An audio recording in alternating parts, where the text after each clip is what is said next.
అన్నది ఒక అమ్మ. ఏమిస్తారమ్మా? ఇంకా కూడా ఏం మాట్లాడుతున్నారు? ఒక ఏమిచ్చుడు కావాలా? 200, 300, 400 ఇస్తే జీవితాలు గడిచిపోతున్నాయా?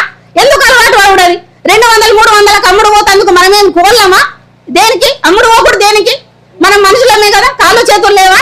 మనం కష్టపడాలా, చదివియాల పిల్లలని, ఉద్యోగాల కోసం ప్రభుత్వాలతో పోటీ పడాలా అని అమ్మ సొత్తు లేదు. ఎవరన్నా ప్రభుత్వాలు ఇలా అడిగి రేవంత్ రెడ్డి గాని, కేసీఆర్ గాని, ఎవరన్నా గాని అడు ఏం చేస్తున్నాడు? మనం ఓట్లేస్తే గెలుస్తున్నాడు వాడు. 10 మంది లేదు, మన రాజ్యం మీద కూర్చోబెడుతున్నాం. 190% ఉన్నాం, చేతులు కట్టుకుని మూలకి నిలబడుతున్నాం. దేనికమ్మా? తప్పు చేస్తేనే భయపడాలా? ముందటికి వచ్చి ఉన్నట్టు చెప్పడానికి అసలు ఎందుకు? మాకెందుకు రావు? మాకెందుకు రాత లేదు? ఎందుకు మాట్లాడరు? ఇల్లు పక్కోడు ఏదో నీళ్ళ మీదకెళ్ళో చేను మీదకెళ్ళో అయితే 4-5 రోజులు పొద్దు కూర్చులాడతారు. ఒక చిన్న ఇంటికాడ చిన్న లొల్లు ఉంటే 4-5 రోజులు లొల్లు పెడతారు. ఇలా మన బతుకులే దెబ్బతీస్తున్నాడు. ఎందుకు మాట్లాడారు? ఎవరు? మన పిల్లల భవిష్యత్తును దెబ్బతీస్తున్నాడు. ఎందుకు మాట్లాడరు? వాళ్ళ పిల్లలు ఎక్కడ